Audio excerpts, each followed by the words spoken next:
ناظرین گرامی السلام علیکم ورحمۃ اللہ وبرکاتہ۔ آج کی بات خاص بات میں آپ لوگوں کا استقبال ہے۔ ناظرین گرامی، میں انصار عزیز ندوی اس وقت دن بھر سے آئی ہوئی کچھ اہم ترین خبروں کی تفصیلات لے کر آپ لوگوں کی خدمت میں حاضر ہوں۔ تفصیلات میں جانے سے پہلے آپ لوگوں سے جو درخواست ہوتی ہے اس پر توجہ دینے کی اپیل کرتا ہوں۔ آئیے ناظرین گرامی، پہلی خبر کی جانب بڑھتے ہیں۔ صفا بیت المال اور رہبر فاؤنڈیشن کی اشتراک سے 23 اور 24 جولائی 2025 کو ہبلی و دھارواڑ میں بے روزگاروں کو خود کفالت کی راہ دکھانے کے لیے ایک نمایاں اور بامقصد فلاحی قدم اٹھایا گیا۔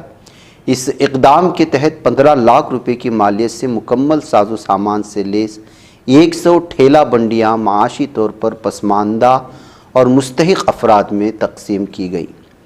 تقسیم کی پہلی تقریب 23 جولائی کو دھارواڑ کے عیدگاہ میدان میں اور دوسری 24 جولائی کو ہبلی کے نیو دانش اسکول میں منعقد ہوئی، جہاں بالترتیب 50 افراد کو روزگار کا باعزت ذریعہ فراہم کیا گیا۔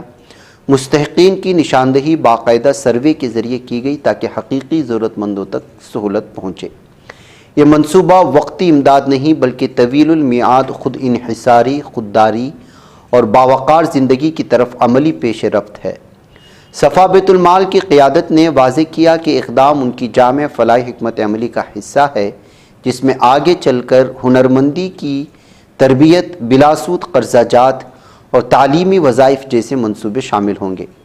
یہ تقاریب نہایت منظم اور باوقار انداز میں منعقد ہوئیں، جن میں صفا بیت المال کی مرکزی ٹیم اور مقامی کارکنان کی مخلصانہ شرکت نے نمایاں کردار ادا کیا۔ اس اقدام نے نہ صرف بے روزگاروں کو روزی کا وسیلہ فراہم کیا بلکہ امت مسلمہ کے معاشی استحکام کی جانب بھی ایک روشن مثال قائم کی۔ ادھر صفا بیت المال انڈیا اور رہبر فاؤنڈیشن کے باہمی اشتراک سے ایک نہایت بامقصد اور فلاحی اقدام کے تحت شہر پونا کے معروف مقام ایگل لائنس نزد کھادی مشین 26 جولائی 2025 بروز ہفتے کو ایک پروقار تقریب کا بھی انعقاد کیا گیا تھا، جس میں 100 مستحق اور ضرورت مند خواتین میں اعلیٰ معیار کی سلائی مشینیں تقسیم کی گئیں۔ یہ مشینیں مجموعی طور پر 7.5 لاکھ روپے مالیت کی تھیں، جو صفا بیت المال انڈیا کے خود کفالت پروگرام کا ایک عملی نمونہ ہے۔ تقریب کی منصوبہ بندی اور انتظامات میں صفا بیت المال کی مرکزی ٹیم اور مقامی نمائندوں نے نہایت جانفشانی سے حصہ لیا۔ اس کار خیر میں نہ صرف بیوہ، مطلقہ اور مفلس خواتین کو باعزت روزگار کے مواقع میسر آئے بلکہ ان کے خاندانوں کے لیے ایک نئی امید اور نئی راہ بھی ملی۔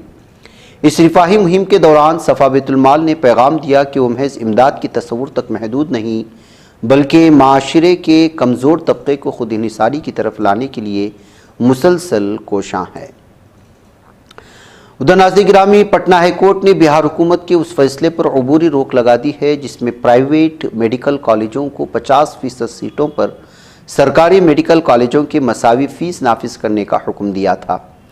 جسٹس انل کمار سنہا کی سنگل بینچ نے سہرسہ کے lord Buddha Koshi medical college and hospital سمیت دیگر اداروں کی عرضیوں پر سماعت کرتے ہوئے یہ حکم دیا ہے۔ ادھر سپریم کورٹ نے 2021 کے لکھیم پور کھیری تشدد معاملے میں ملزم آشیش مشرا عرف مونو پر گواہ کو دھمکانے کے الزامات پر سخت رویہ اختیار کرتے ہوئے جمعرات کو اتر پردیش پولیس کو تحقیقات کا حکم دیا ہے۔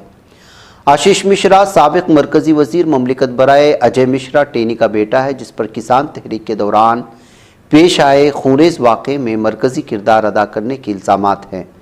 تازہ الزامات کے مطابق آشیش نے مقدمے کے ایک اہم گواہ کو بیان دینے سے روکنے کی نیت سے دھمکایا ہے۔ پاکستانی ہندوؤں کو ہندوستانی شہریت دیے جانے کا سلسلہ تیزی کے ساتھ جاری ہے۔ گزشتہ ماہ گجرات حکومت نے 185 پاکستانی ہندوؤں کو CAA کے تحت ہندوستانی شہریت دی تھی اور اب 7 اگست کو راجستھان حکومت نے 10 پاکستانی ہندوؤں کو ہندوستان کی شہریت کا سرٹیفکیٹ دیا ہے۔ پاکستانی حکومت نے صوبے بلوچستان میں انٹرنیٹ بلیک آؤٹ کا فیصلہ کیا ہے۔ پاکستانی محکمہ ٹیلی مواصلات نے 31 اگست تک سیکورٹی وجوہات کے سبب انٹرنیٹ بند کرنے کے متعلق ایک نوٹیفیکیشن جاری کیا۔ اس فیصلے کے بعد سوال اٹھ رہا ہے کہ آخر پاکستانی فوج بلوچستان میں کیا کرنے جا رہی ہے۔ جموں کشمیر کے ادھمپور ضلع میں بڑا واقعہ پیش آیا۔ یہاں CRPF کا ایک بنکر وہیکل حادثے کا شکار ہو گیا۔ حادثہ بسنت گڑھ علاقے کے کنڈوا علاقے میں ہوا، جہاں